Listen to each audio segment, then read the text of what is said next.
You are paying fossil fuel companies with your taxpayer dollars to keep digging up and producing and burning and exporting more fossil fuels, and you're paying them more than we pay the Australian Army.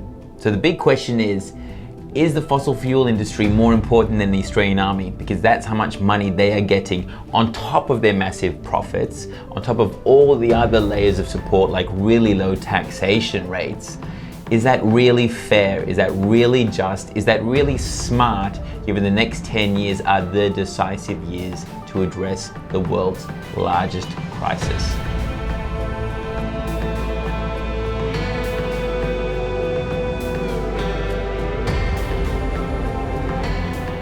Those bludgers in the fossil fuel industry are getting $10.3 billion per year from the federal government and state governments, i.e. your taxpayer dollars. Hi, I'm Richie Merzian.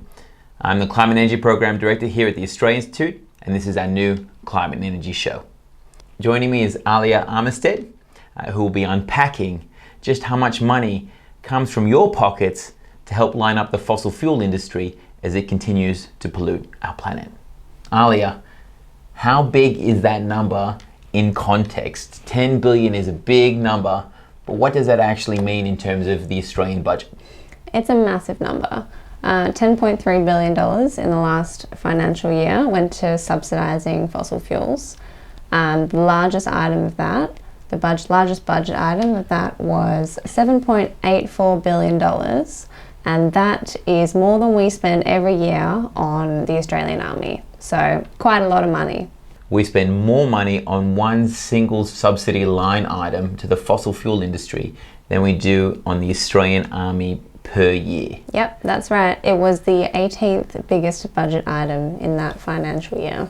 That's pretty huge. So explain to us, so this particular line item, this major tax break, what is it? This most expensive one, the 7.8 billion. So basically it's a tax rebate for fuel consumption in all the industries that use the most fuel. So it's subsidising the use of fossil fuels. All right, so Australia imports almost all its liquid fuels, its petrol and its diesel and its jet fuel. And the average punter has to pay about 42 cents a litre for what they fill up at the bowser. Now, these fossil fuel producers, they get that money back from the government. They do. So you and I have to pay tax on our fuel, but the people who use the most fuel don't have to pay that tax.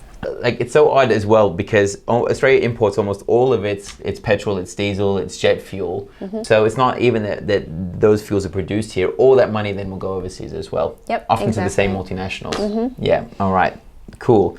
So we're giving them some money back to make it cheap for them to use fossil fuels to produce some more fossil fuels. Makes sense, right? Yep, that makes total sense. So funding fossil fuel companies to then dig up more fossil fuels for us to then burn, which we can then subsidise them. It's just a really helpful loop that we're in right now. Exactly. And so look, that's the federal tax credit. So that's we charge the federal excise on fuel, and then the federal government pays that back. What about at the state government level? Which state is the worst? So Queensland is actually the worst subsidiser of fossil fuels. In that financial year, they subsidised $744 million worth of fossil fuels. And how's that compared to other states and territories? It's bigger than all other states and territories put together. So there you go, Queensland winning it. Bravo. Yep. Lots of coal mines, lots of coal and gas-fired power stations, lots of ports that import and export fossil fuels. And if you're a Queenslander, then you're laying it on thick at the state level, and then you're also laying it on thick at the federal level as well. Exactly. And who's next after Queensland? So Western Australia comes second in line. They subsidise a lot of gas, actually. $93 million went to gas alone in Western Australia in that financial year.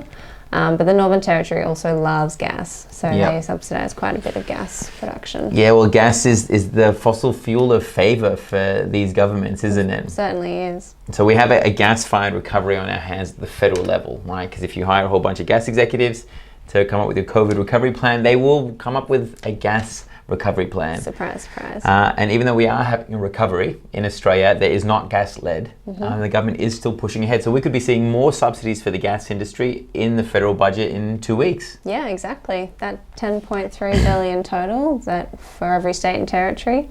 We might get that again next year if we're lucky, in the next couple of weeks, maybe more. We'll see. Alia, you've been working on this report for a couple of months now. How did you feel digging up these ridiculously large numbers of money that went from your pocket and all our pockets to some of the largest and probably most immoral companies around?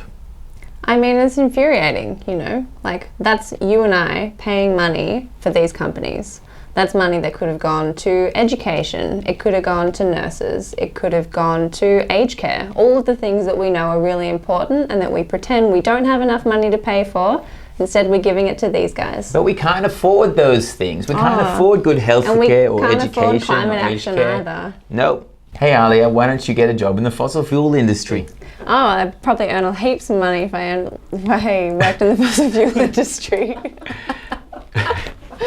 It's a great time to be a fossil fuel executive in this country. Yeah. Every dollar that goes to them, that's our money, that's taxpayer funds. That's you and I paying them to dig up this stuff and let us burn it, causing climate change. And who gets the greater impacts of that? We all suffer from that.